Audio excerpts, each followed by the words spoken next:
You have to push yourself to the point where it feels like you're broken. And the reason for that is the same reason that when you go to the gym, you push yourself until you hit the point of what? Muscle failure. Unless you push yourself until you can't go anymore, your body, your mind, your soul, your heart will not give you more strength. So it is exactly the very people who are most likely to become the winners in life, to become the leaders. And right now we need every single leader we can get because we have no leadership at the top. Our leadership at the top is failing us. So we must be citizen leaders. Every single one of us has to represent for ourselves, our families, our communities, or the country will fail. The world will fail. It is critical. So I just want to offer you, love to be the kinds of people who show up here, who want to create, who want to communicate, who want to connect, who want to share something precious with the world. You are my people. You are exactly the kind of people that make me want to get up early and stay up late asking, what can I do to support you? So today on Life Writing Live, we talk about different tools that are useful for the creation of artistic work. Now, one of the things that's important to understand is that we want to start with definitions. And the definition of writer's block that we will use is anything that stops you from finishing your work, from beginning your work, finishing your work, polishing your work, submitting your work, going on to the next project, and continuing this process until you have achieved your goal. It's tonight. Just popping in to say a quick hello. I just literally got off of another Zoom. Hey, oh my gosh, look at all these great people here. I know, it's wonderful. You got a lot of people here. Suzanne Paul, and I'm gonna say Shauna Lina, is that right? Rhonda, Nancy, Lou, Marcina, Madeline, Deborah, Alltech Athletech Films, Angela, and Laura. That was like a test. It was almost like a test. Saying all those names. But anyway, and you really, did so well. I hope I did everybody justice, but I just wanted to say hello. Okay, well, I warned them that you might not be able to, that you have been very, very busy today. Yeah. So if you want to drop in later on, you can, but otherwise, thanks for coming by. Okay, yeah, we try to do these together, but the fact is that one of the beautiful things about a partnership is that when she has things to do, she can go do them. And one of the things that's most important for her to do is take care of herself. I'm going to circle back around to that question about what's happening in Hollywood. Basically, I can't talk about it too much, but there are multiple films and television things that are happening right now. And it's amazing. And if we're not very careful, we're going to get slammed with so much work. And there is a point at which it feels good, and there's another point at which you can panic. So I have to maintain the coolest, calmest, most centered emotional place that I possibly can, so that all this work, all the work that it has taken to get to this point is used properly, is invested rather than wasted. This is not a joke. There were 2 instances in my early career where I did great on the first draft of the first episode I wrote for, it happened with The Twilight Zone, happened again with Outer Limits. And the second episode, I froze. I could not access the same level of skill. So I became very deliberate about asking myself, what does it take to achieve excellence at this thing that matters to me so much? And I searched for tools, and I found those tools, because so now the intent is to do more work and to slowly and steadily increase the quality of the work as I go. So that is the intent, and I'm going to do it. What I'm going to do right now, I'm going to open up the chat window, which is great because you guys all have access to the chat window. So as I speak, if there are specific things that I can do for you, if you have specific questions, if it triggers a thought, be sure to, type it into the chat window so that this can be as much use to you as possible. It can be as useful to you as possible, because if it's not, there's no sense in us being here, and you should just like go and binge Dexter or whatever you're watching these days. So let me take a look. What I said, I asked people questions about what are their problems with writer's block. So I wanted to define the process that I lay out for everyone. It's my sentence a day process. It's writing a book a year and a sentence a day. If you were in my life writing program, the life writing program that Tananarive and I do, there's a book. The first thing that you get is a book called writing is the life writing technique, writing a book a year and a sentence a day. And so there's a 6-step process that makes this real. 1, you write at least 1 sentence every day.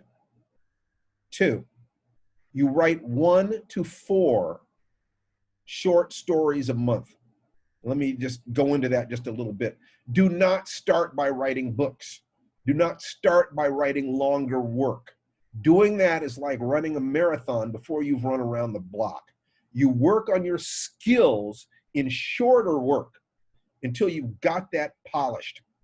When you've got it polished and you've got it right, then you begin to go to longer and longer works. But you keep it small so you can really see all the aspects of what it is that you're doing. Develop your strategies, your tactics, your technology, develop your understanding of your own emotions, developing your work habits, developing all those different things. We'll go into that a little bit more, but I just wanted you to understand that I know that you probably want to write books. Books are where you get paid. Short stories is where you go to school. That's where you learn the skills that you're going to use to write books, or that you're going to use to write films. These could be short films, like, you could do that too. In fact, that works very well. We have a whole little class about that. But so the first step is you write at least 1 sentence every day. The second step is that you write 1 to 4 short stories a month. The third step is, and those can be very short stories. You can. Okay, Steve's back. Yeah, I don't know what happened. We lost internet there for a moment, but please forgive me. So I was saying the first step is that you write at least 1 sentence every day. The second step is that you write 1 to 4 short stories a month. The third step is that you polish and submit at least one of those 4 short stories every month. The next step is you do not rewrite. Once they're finished, you do not rewrite those old stories unless you get an editor saying, hey, I'd buy this if you change such and such. Because what you do not want to do is keep going back and polishing work you've already done. Not once you've got it finished. You're going to learn more by moving on to your next story than you will by polishing the last story. This is where it is critical that you believe in yourself. It is critical that you, how do I put this? It's critical that you trust your process. You trust that you have more ideas than you could ever use. You have more ideas within you than you could ever write. Everybody goes quietly insane every single night. All you have to do is to tap into that flow of dreams, and you'll have all the ideas that 100 people could spend their lifetimes writing. And I mean that. So write a sentence a day, 1 to 4 short stories a month, finish and polish and submit at least one of those 4 short stories a month. Don't rewrite except to editorial request. Step 5 is that you have to read 10 times as much as you write. Roughly speaking, that means for every short story you write, you should be reading 10 short stories, or roughly you're reading a short story every day. And these can be very, very short stories. I don't care, it's fine. But understand, getting that pattern, getting the structure of writing down to the point of what's called unconscious competence is critical. The same thing as riding a bicycle or juggling or doing anything else. There's a point where it feels clumsy, and there's a point where you start understanding it, and then there's another point where it's suddenly like, oh, this is easy. That's what you're trying to get to with all of your basic skills. You want to get to the point where it feels like, oh, this is easy. The last of those 6 steps is you repeat this process 100 times. Most people quit just when they're starting to understand it. They let themselves get frustrated. They let themselves get discouraged. They let fear stop them. What I want for each and every one of you, if you want to be writers, I don't want anything to stop you. If this is what you want to do with your life, I want you to have it. So those are the 6 steps. We'll talk more about that.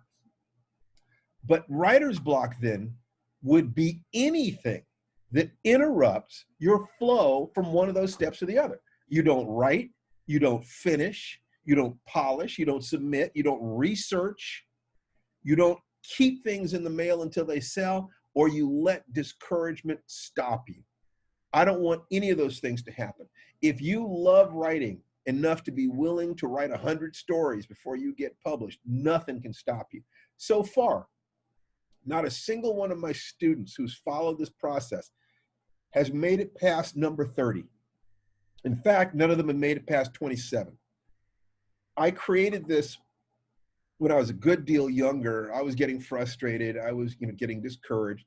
And I took a look at what the average number of submissions was, the average number of stories was that the writers I was paying attention to, how many stories did they have to write before they got published? And I found out that the average was 30, 40, sometimes 50.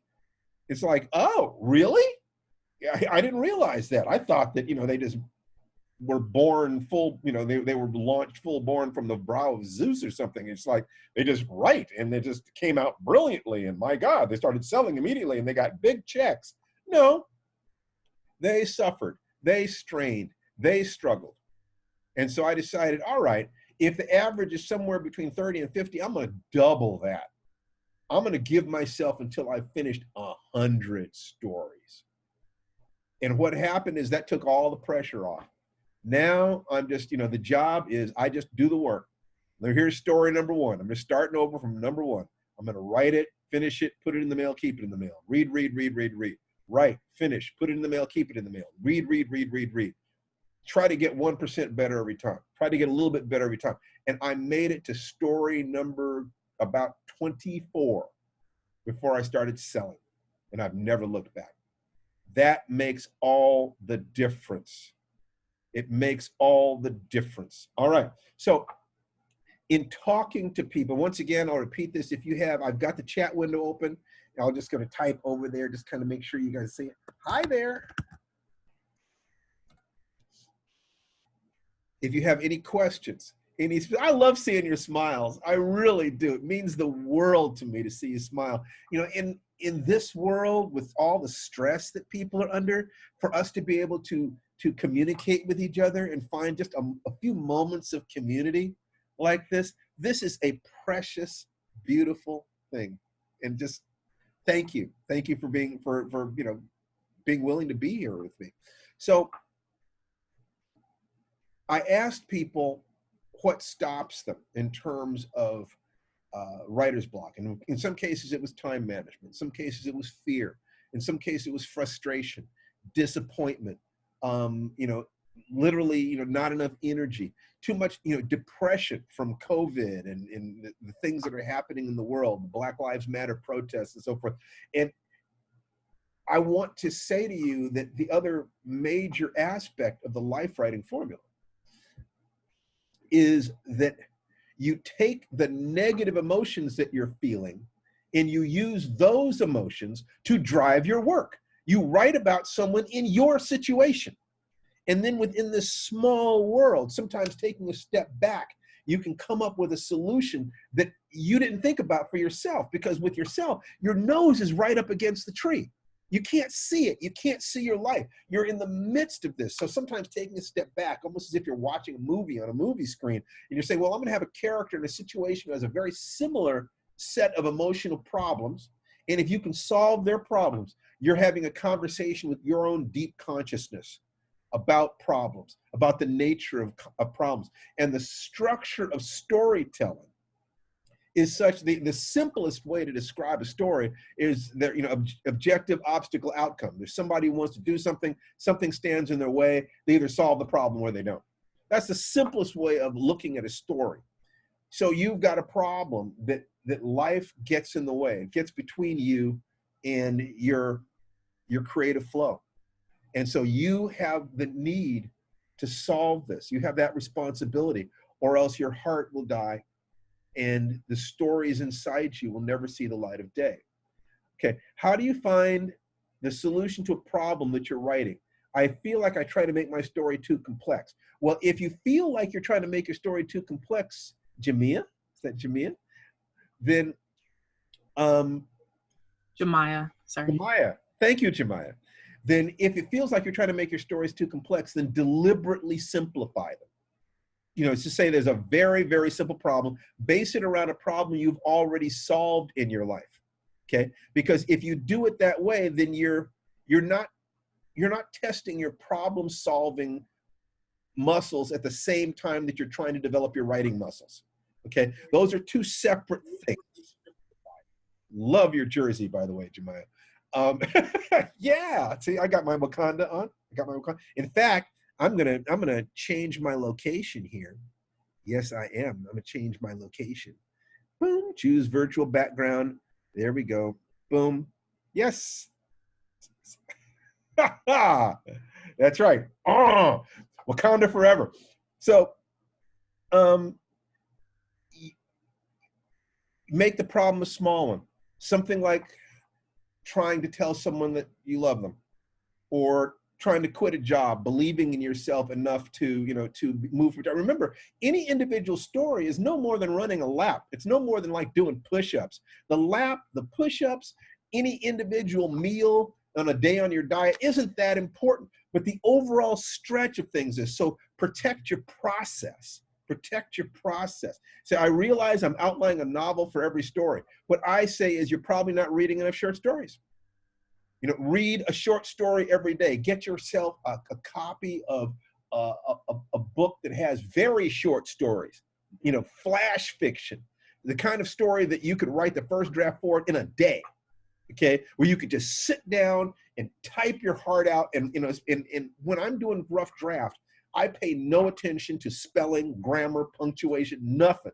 I mean, if I screw it up, I don't worry about it. I'll fix it in the mix. I'll go back. That's for tomorrow. Today, it's letting the little kid inside me, the little boy that started this process, who, by the way, is very happy with who I am as a grown man. But I understand, because he's happy that I went out and did all the martial arts stuff. That keeps him safe.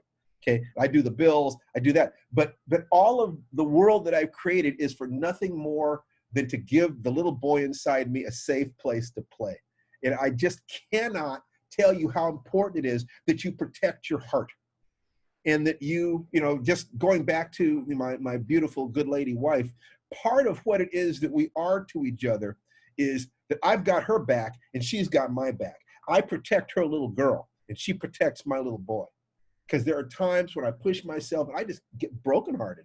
It's just awful. I need to curl up in somebody's arms and know that I have a safe place to let it out, to be weak, a safe place, that there's somebody in the world, I mean, whose shoulder I can cry on and she won't think me any less a man. When you find somebody who can see your weakness and all they see is how beautiful you are, they don't want to take advantage of that, you found a keeper.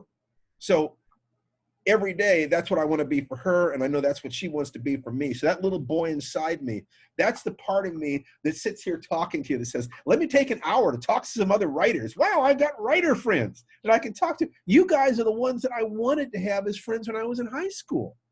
You know, when I was in junior high school, when I was in elementary school, when I would write stories and say, you know, listen to these stories that I'm writing. So I get who you are, and I know what it is that you want. And I want you to get what you're looking for. So that's what this is about. So the adult part of you has to be ruthlessly disciplined so that the child part of you has a safe place to play. If you think that makes sense, type in yes right now. I want to know that you're there. I want to know that you're hearing me. Because when I'm here, I give you everything I've got. Because yes, that's right. So like, you know, my karate instructor, who's now in his 80s, and he is just the best man I've ever known. Sijo Steve Muhammad, once Steve Sanders, founder of the Black Karate Federation, amazing human being. Every class he teaches, he gives everything he's got. He expects his students to do nothing less. So I have to say, yes, sir, I'm going to do the very best I can for you. So let me go through 7 different things that came up during when I was asking people to talk about writer's block, okay? So the first thing is worldview, okay? They have damaging beliefs about their own talent or about the acceptance of the industry.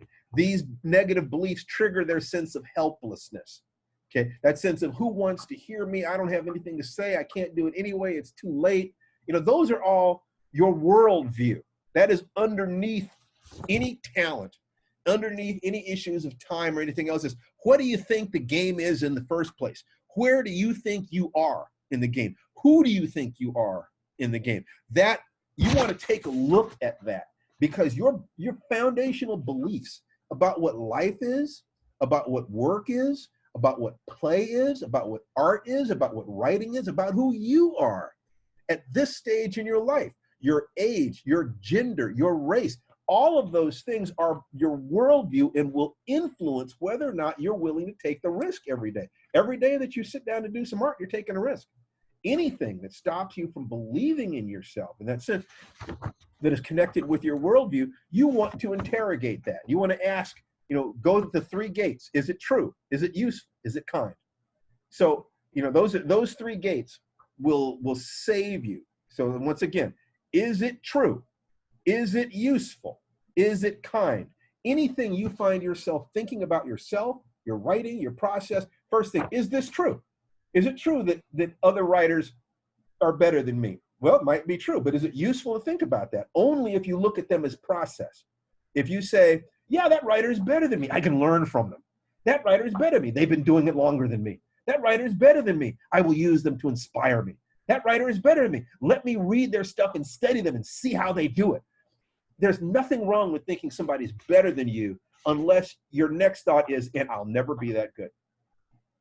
It is not your job to worry about how good you are. It is your job to write.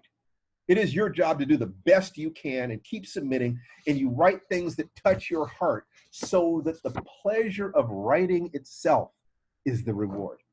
You're actually spending your time touching your heart, developing your skills, stepping into that space. When you can do that, you win no matter what.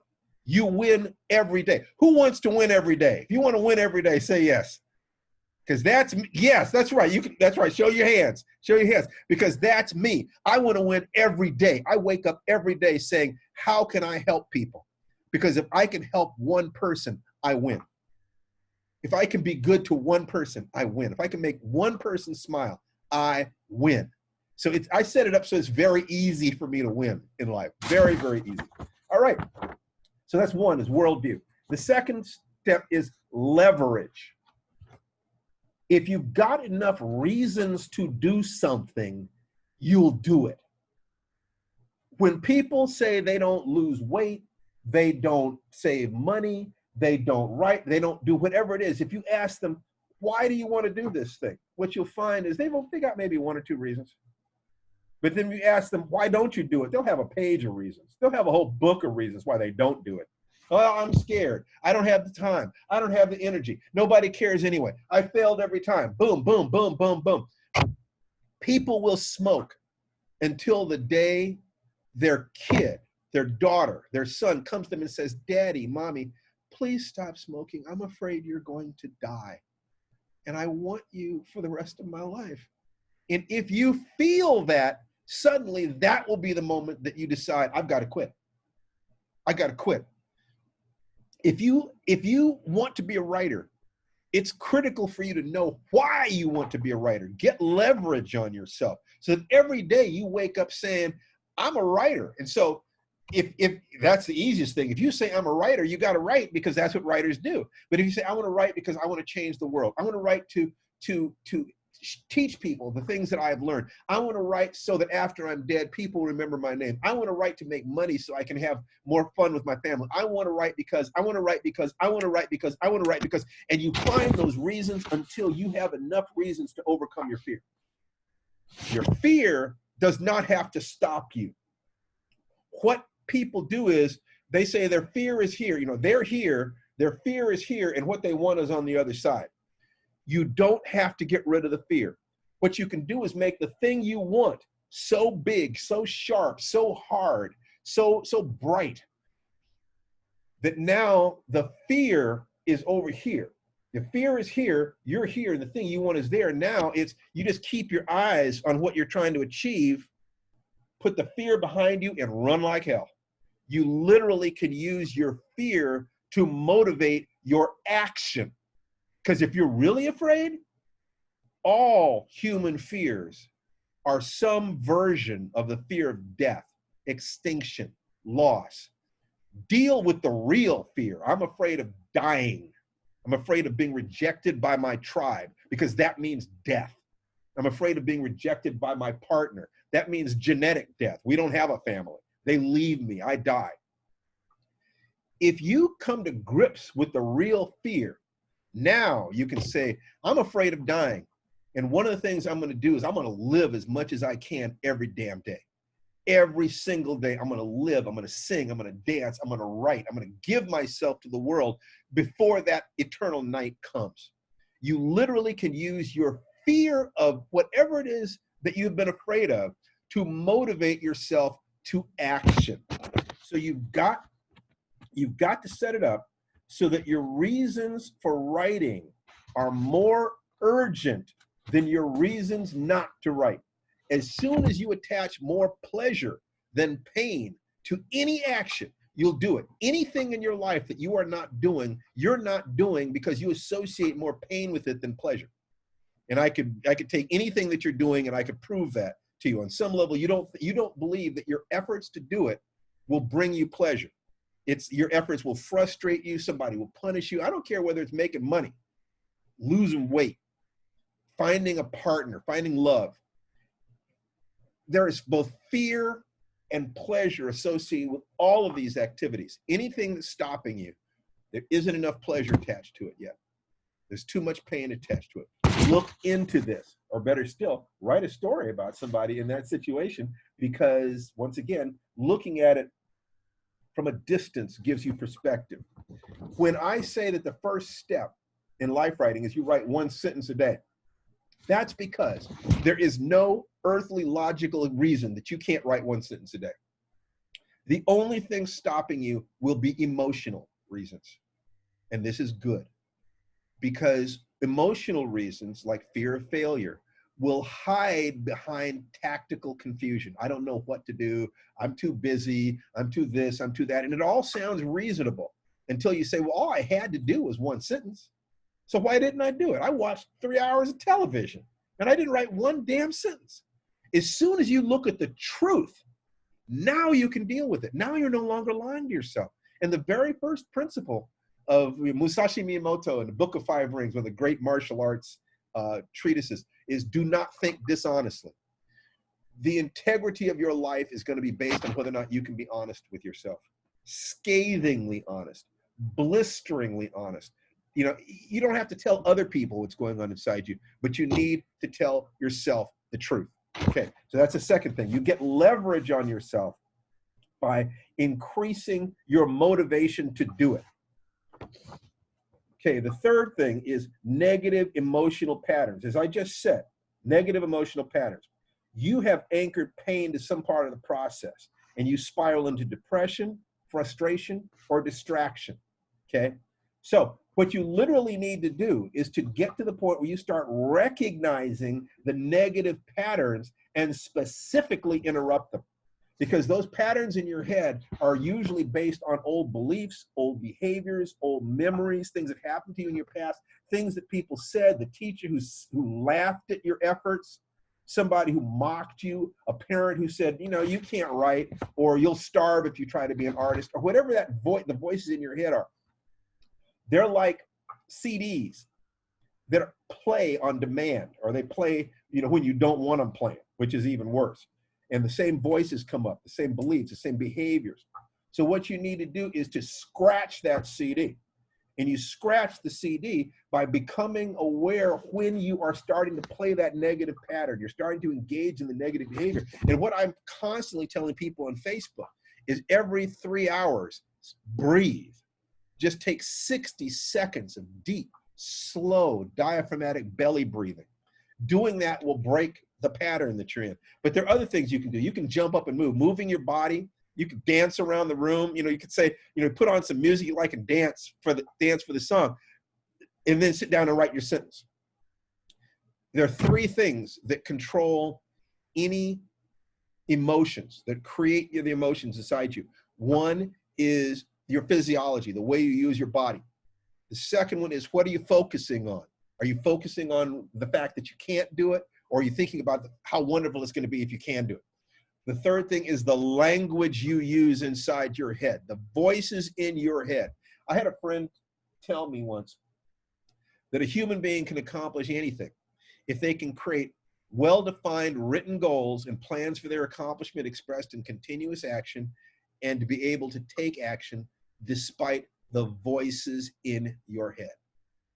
Everyone's got those voices. So if you think you don't have those voices, then just stop for about 15 seconds and listen. So we're just going to stop for 15 seconds.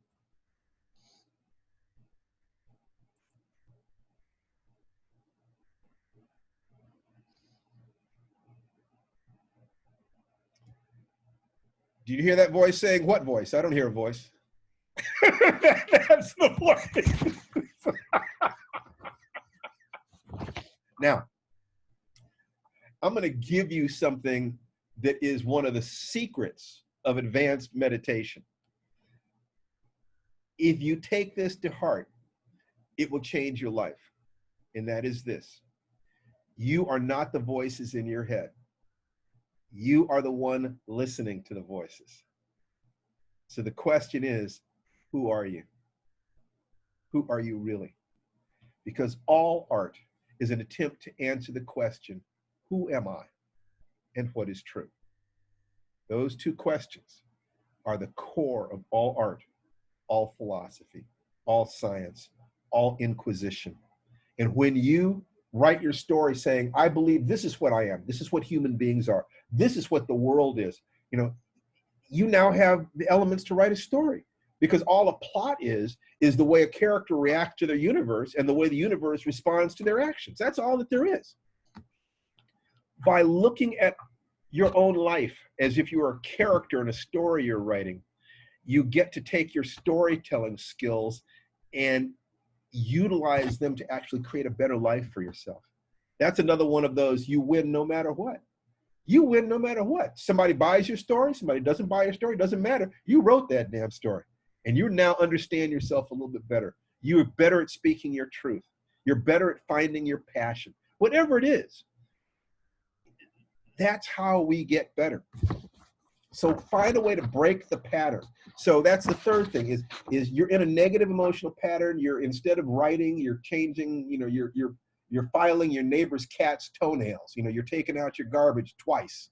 You're doing anything other than writing, getting on the phone to call someone you haven't talked to in a year because it's just, this is the time. Whatever your negative pattern is, start recognizing it and developing ways to break it. So you spot it, there it is again, break it. Spot it, there it is again, break it. Because all you have to do is to do 1 sentence a day and you're turned into a writer. Because the secret is, of course, by the time you've gotten yourself lined up to write a sentence a day, you've, come out of your bedroom, gotten dressed, probably sat down to your computer, booted up your computer, booted up your software, gotten onto the internet, gotten yourself comfortable, put your fingers on the keys, and you've written that sentence. By the time you've done all that, heck, you might as well write another sentence. You might as well write 5 sentences. It's like if you're going to go for a run, if you trick yourself and say, I only have to run 1 lap, just 1 lap. But you have to get out of bed, brush your teeth, get dressed, walk down to the track, stretch, walk 1 lap, and then run a lap. By the time you've done all that, might as well run a mile because you're already there. So it's tricking yourself. But if you only do that 1 sentence, that's fine. Because really you're keeping that passageway between your heart and your fingers. open just by writing one sentence a day. So if that's all that you have the time to do, fine, you write one sentence, you can feel great about yourself. You're a writer. You wrote today. That's great. And it really will pay off for you. Okay, so step 4 is you need to see a pathway that's doable. And that's that 6-step process. Write a sentence a day, 1 to 4 short stories a month, one really short, short story, and you're done. Polish it and send it off. Don't rewrite except to editorial request. Somebody offers you money, now you rewrite it. Otherwise, go on to your next story. Read 10 times what you write and repeat the process 100 times. Anybody can do that. The question is, will you? But if you will, and you'll tell the truth about your emotions, and you'll actually write things that matter to you, you'll keep getting better and better and better because you're reading 10 times as much as you write. And hopefully, and if I were to I could teach a whole class easily on just that one step. You want to read stuff that's better than you, needless to say. You don't read you don't read comic books if what you're trying to write is serious literature. You want to read the best writing that you can get your hands on. That's how you program yourself. It's like, dancing along with Michael Jackson. It's like, yeah, you're going to learn how to dance if you keep doing that. All right. Now, the 5th step is you need what's called empowering alternatives. Whatever behaviors have been negative for you in terms of writer's block, whatever you've used to block yourself, find something else. In other words, people who try to stop smoking, they'll go back to smoking unless they have a behavior to replace it. So you stop smoking and start swimming, okay? And you want to stop eating, if you go to let's go back to smoking for a second. The Schick Center used to have, maybe they still do, they would give you a little electrical shock every time you started to smoke a cigarette. You do that and you're going to create an aversive pattern with that cigarette. And so you're going to stop smoking. But the problem is that you have not addressed the underlying need. If the underlying need is for you to modify your neurology with nicotine and you stop smoking, you might very well start eating more. So you're going to modify your neurology with sugar. You're going to dump sugar in your bloodstream, or you might start using another drug. So you need to replace it. If you watch television instead of write, you might say, well, instead of watching television instead of write, I will write and then watch television. So you change the behavior. I will do this. I will do that. You look at how you have distracted yourself in the past, how you have stopped yourself in the past, and you be honest with it. You be honest about it. Whatever, and you taking a look at your worldview. Well, why is it that I say I want to be a writer, but I don't write? I am afraid. I am afraid of rejection, because every time I get rejected, I feel like somebody's kicking my guts out. So if you talk to your sweetie pie and you say, listen, I'm going to put myself in a situation where I'm going to risk rejection. And I tell you what, if I get that story back before I answer that envelope, I want to kiss. I want to hug. I want you to tell me that I'm beautiful and brilliant, so that no matter what I see when I open that envelope, I'll be okay. You be honest with yourself about what's stopping you, about why you want to do it. And then you come up with the techniques that will help you. And they will be your techniques. Everybody's going to be different.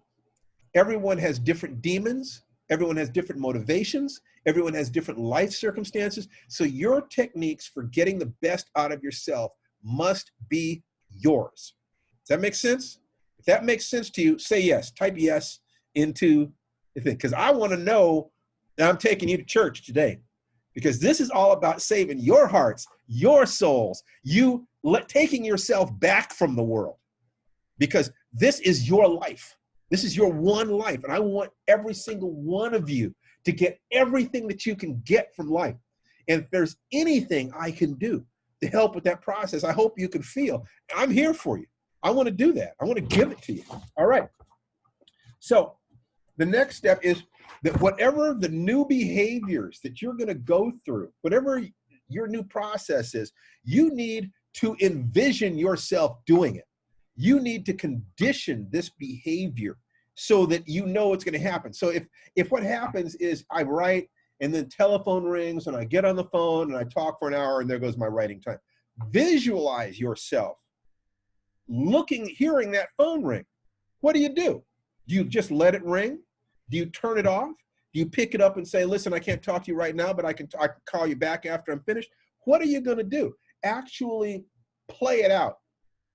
Actually practice it. Whatever it is that you're going to do, that's your new behavior, visualize yourself doing it, role play yourself doing it, whatever it is you're going to do so you can see yourself over and over again. You used to have this negative behavior, you're going to have a positive behavior instead. Used to be this negative behavior, this positive behavior instead. Negative, positive, negative, positive. You see yourself doing it over and over and over again. You condition yourself doing it and you believe in yourself. When you stand, you sit, you hold your face, you use language like somebody who can do this. You be proud of yourself. You believe in yourself. Failure cannot exist in your mind about this stuff. The world can beat you, but you do not beat yourself. You might get rejected, but you don't start out saying, I'm going to get rejected. No, it's you be proud of your work. You find the part inside of yourself that's that little girl, that little boy that used to dance in the living room saying, look at me, I'm beautiful. Because she was beautiful and she is beautiful. And if you as an adult will just create a safe place for her to play, a safe place for him to be himself and applaud his efforts, what will happen? You have no idea how much brilliance you have inside you, how much creativity you have inside you. You have no idea. It's beautiful. It's beautiful. So envision yourself doing this thing that's going to bring you the pleasure that you deserve. See yourself doing it. See yourself winning. Then you go out and you give it the best shot you can, and life will do whatever it is that life does. But your job is to do this, repeat this process 100 times. And my promise to you is that if you will do it 100 times, you'll win. You'll get there. Everybody has so far, and you're not going to be the first for whom it doesn't work. You'll either drop out or win. Now, somebody on this call right now, knows in their heart that they can make it. Somebody on this call right now knows in their heart they have been waiting for somebody to tell them the precise process by which they can win this game. If you're that one, I think there might only be one of you, and it's the first one who says it's me in there is the okay. Okay, you can raise your hand. Who else is willing to take a stand for their own heart? Who's willing to say, I'm going to give myself permission to win? Because if you give yourself permission, now you're on the other side of the line. There is nothing unethical about you finding joy. The Dalai Lama said that the meaning of life is to seek joy, is to be happy. And the rest of it is just to find ways to be happy that are in alignment with your ethics and in alignment with your sense of what is right in the world. You know, to be a good person, a caring person, but a strong person. First, be safe and strong. What if your child never played? Then what you have to do is visualize yourself playing with your child. You have to, to visualize yourself with that little girl. And there are people, if you can't do it, then get yourself a self-hypnosis tape. Go into a deep state of relaxation, deep, deep, deep, until your conscious mind starts shutting the hell up. And visualize a child. If you need to see pictures of children until you can find a picture of what looks like you might have looked. See, because the truth is that no matter how abusive a background you might have come from, if you were not loved and nurtured at some point in your life, you would be dead. There's babies that are never held and loved die. So there was a point when people cared about you. And if you can make a connection to, a newborn, it doesn't matter. Maybe it was just a nurse, I don't care. But make connection to that memory. And if you can't remember it, fake it. Envision yourself playing with a child and make that child you. How do you keep, yes, it feels scary. Yes, it does feel scary. This is scary. And fear, but understand something. The difference between feeling fear and being afraid is like the difference between being alone and feeling lonely. Fear is a natural response of your body that says, get ready, something's happening. But interpreting that fear to mean I can't, I shouldn't, I mustn't, I'm weak, I'm stupid, any of that stuff, that's garbage. That's what was added on. Fear is natural. Fear comes with the package of being a human being in a body. But our interpretations of that fear, what that fear means, that's our heads. That's the software that we were given along the way. How do you keep your child safe in a critique group? Don't bring your child to the group. You go as an adult. You take your adult to the critique group. You leave your kid at home watching cartoons and eating Screaming Yellow Zonkers. I don't care. You protect your child. You protect your heart. Absolutely, every single one of us has the wiring to protect children deep inside us. That's how the human race has survived. And if people did not teach you how to hold yourself precious, then you got a story to write about someone who never held themselves precious and learned how to play again. What were the movies you loved as a child? Watch them. What were the places you liked to go? What were the foods you liked to eat as a child? Have a little bit of one of them. Slow down. Remember, think about the journey you've been on, how many miles you've traveled, how much you've learned, the people you loved and lost, the things you've succeeded at or failed at, and be proud. You're still here. You're still standing. You're still learning.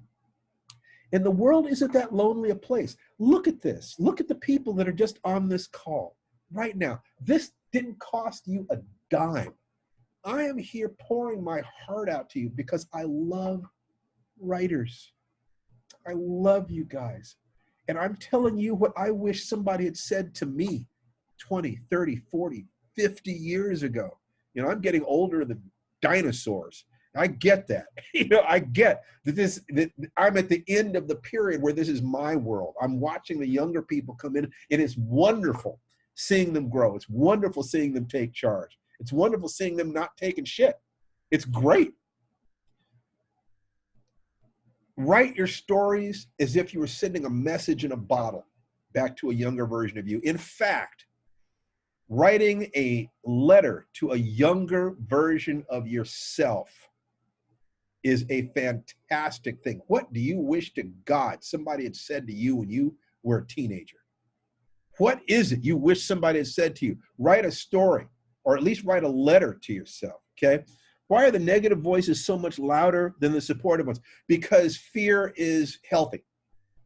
And we love flowers, but tigers will kill you. So fear voices will be louder than love voices. Love will be a whisper sometimes, but fear will be a roar. It's trying to protect you. It is your mind, it is your body, it is your unconscious mind trying to protect you. But sometimes those voices protect you, are not protecting you anymore. Those voices are actually keeping you away from the things that you love, keeping you from actually fulfilling yourself. So you will need techniques, and the kinds of techniques we talk about in life writing that, and this is the only commercial you're going to get in connection with this. Our monthly, weekly program, Life Writing Premium, deals with the psychology as well as with the tactical stuff. As you can tell, I'm not just about structure. I'm not just about character. I'm about who is the artist, who's the person. So I'm going to write the address that you go to, Life Writing Premium. And I believe we've got it set up so that you can join for the first month for $1. And in that you will get my book on writing a sentence a day. You'll also start getting essays and stuff, things from Tananarive. We're going in there and you become part of our process. So the techniques, the psychological, the emotional, the spiritual techniques to deal with the emotional stuff so that you can apply the tactical, strategic, mental techniques are just as important. Who you are as a writer is going to determine, I don't believe in talent. except for the talent to focus on something until you've learned it. That's it. Because all I've ever seen anytime I got close to somebody was people who was successful, was people who spent more time doing it than I had. That's all I saw. And as I spent more and more time focused on it, I got more and more success. And if there is anything that has been discouraging about this process, it's realizing that there are aspects of that knowledge that I cannot teach people, that they will say, well, Steve, you're just so talented. And they won't look at the work. They don't look at the pain. They don't look at the times I curled up in a knot crying because my idol had told me my book wasn't good, or because I got a review that was just horrible, or because something had happened to the publishing company and my book had been trashed, or because I found out that the editor, the publisher of the biggest science fiction magazine in the field had banned me because of my skin color. That to learn that, to know that, and to find some way to pick yourself back up and get mad, to not let yourself get scared, to say, all right, if anyone else has ever made it, I can make it. If anyone else has ever started from where I started and gotten to someplace close to where I want to go, I will do what they did. I will follow their path. They will not beat me. They will not win. No matter what, no one can stop me. That's who I was in connection with it. It took me 17 years to earn my first black belt because I was dealing with so much fear because I'd been bullied. Okay, but I never quit. Even I remember there was a day when I was driving down the street, just afraid to go into the dojo to pick up a jacket I'd left there for fear that somebody would ask me to spar with them because I was just so devastated with fear. And I remember saying, I remember crying and just saying, God, will you either take away my urge to practice this stuff or just let me do it? I couldn't quit. I couldn't do it no matter what I did. I was stuck. So the question was, why didn't I quit? Nobody would have blamed me. Nobody would have said, well, gee, how come you're not practicing martial arts, Steve? Nobody would have cared. But I knew on some level that if I didn't keep going, I'd never be complete. I'd never be healed. I'd never be able to talk to you guys the way I do right now. I know your fear. I know what's going on inside you. And I also believe in you. I believe that you have what it takes. Most of what it takes is being honest and working your guts out for long enough for the conscious skills to become unconscious competence. That's most of what it is. Because art is a matter of having, think about dancing. You can't really enjoy dancing as long as you're going 1, 2, 3, 1, 2, 3 in your head. It has to be a natural expression, which means that you have to practice the expression until it becomes spontaneous. And then you can just feel the music and move with yourself and move in relationship to your partner and have fun with it. That's writing. You get the practical experience and you learn the emotional skills and you keep going until you find yourself just flowing with it. And then you look at what you flowed and say, that's pretty good. It's great when you look at something and you say, hey, yeah, I wrote that. That ain't bad. And it won't be bad. It won't be. It'll be good. You have that inside you. Never let yourself doubt that. And the reason is the 7th step. Relate your reasons for writing to a higher purpose. Feel that you are writing to glorify the divine, to glorify God, to tell your people's story, to make your family proud. When most of us can do more for someone else than we can to ourselves. The first time I had somebody write me and tell me that they had been on chemotherapy and in despair when they found one of my books and read it, and that book gave them the courage to keep going. The first time I saw that, I realized I don't have the right to quit. I don't have the right to think I'm small. I don't have the right to think that my stories don't matter. I'm helping people stay alive. I'm going to tell my truth. I'm going to do the best I can to make this world a better place for myself, for my parents whose shoulders I stand on, for my wife, for my children, my beautiful daughter, Nikki, who I love so much, and my son, Jason, who is trusting me to deliver him safely to his adulthood. I swore when I first met my baby boy, I literally took him outside and held him up to the stars. I did the roots thing. I said, behold, the only thing greater than yourself. I literally did that. And it is my job to deliver my children safely to the point where they don't need me anymore. It is my job to speak my truth in my stories, to write to the very best of my ability, every day to do the best I can, every single day. And then we'll see what happens. I'll be rewarded for some things, punished for other things. The world won't care about these things over there. But my job is to be the best I can.